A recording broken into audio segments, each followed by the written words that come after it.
আর এক সপ্তাহ পরেই শুরু হচ্ছে সনাতন ধর্মাবলম্বীদের সবচেয়ে বড় ধর্মীয় উৎসব শারদীয় দুর্গাপূজা।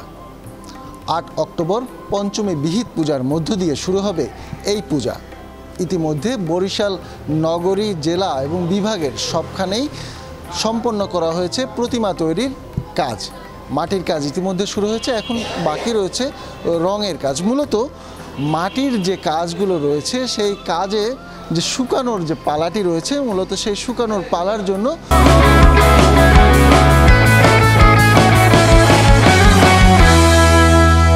তারা অপেক্ষা করছেন এবং এখানে যারা এসছেন তাদের সাথে আমাদের কথা হয়েছে। তারা জানিয়েছেন যে সেই দিনগুলো যেগুলো তারা আগে ফেলে এসেছেন, বিশেষ করে বয়োজ্যেষ্ঠ যারা রয়েছেন তারা কিন্তু বলছেন যে আগে যেমন সব পরিবারের সব সদস্যরা এক জায়গায় চলে আসতো, নানান এলাকার মানুষ এক জায়গায় এসে সেই আনন্দগুলো কিন্তু তারা করতেন, সেগুলো তারা এখন আসলে সেই বিষয়গুলো মনে পড়লে তারা স্মৃতিকাতর হয়ে পড়েন।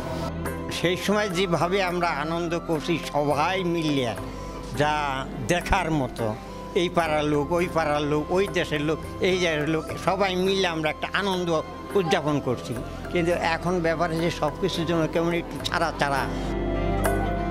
আমাদের সাথে কথা হয়েছে এখানে যারা আয়োজক কমিটি, মূলত সভাপতি, সেক্রেটারি সহ অন্যান্য যারা রয়েছেন, যারা মণ্ডপগুলো কাজ করছেন, মণ্ডপগুলোকে সাজিয়ে তোলার কাজে ব্যস্ত রয়েছেন, পূজার সামগ্রিক আয়োজন নিয়ে কথা বলেছেন।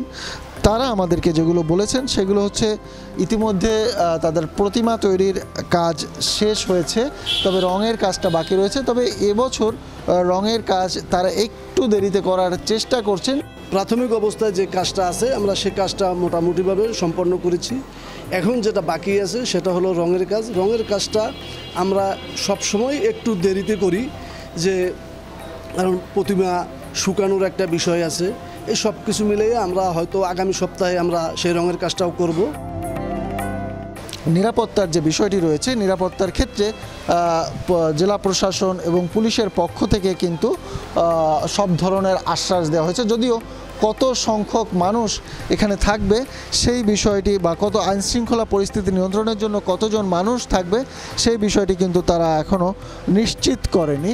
আমাদের এখানে বরিশালের পূজারই অনেকটাই সুন্দর। আমাদের কমিটির লোকেরা, ওনারা সবাই মিলে, আবার আশেপাশে সব জনগণ মিলে পূজাটা আর কি অনুষ্ঠিত হইতেছে সুন্দরভাবে। কোনো বিভেদ নাই, সবাই মিলেমিশেই কাজ করি।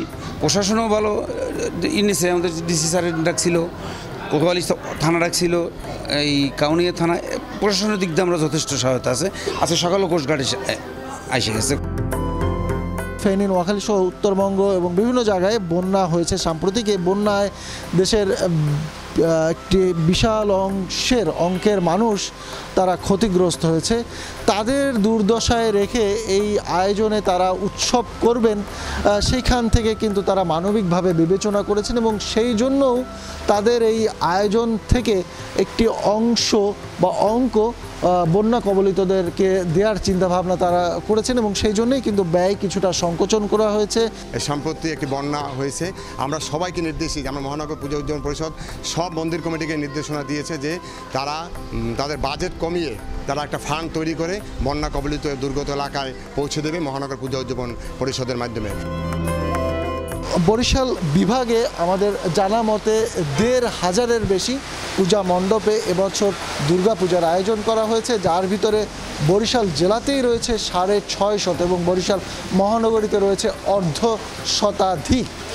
আগামী ১৩ অক্টোবর প্রতিমা বিসর্জনের মধ্য দিয়ে শেষ হবে এই শারদীয় দুর্গোৎসব। সে পর্যন্ত সবাই যেন নির্বিঘ্নে উৎসবমুখর পরিবেশে এই পূজা উদযাপন করতে পারে, সেটি সকলের আশা। কাউসার হোসেন রানা, চ্যানেল 24, বরিশাল।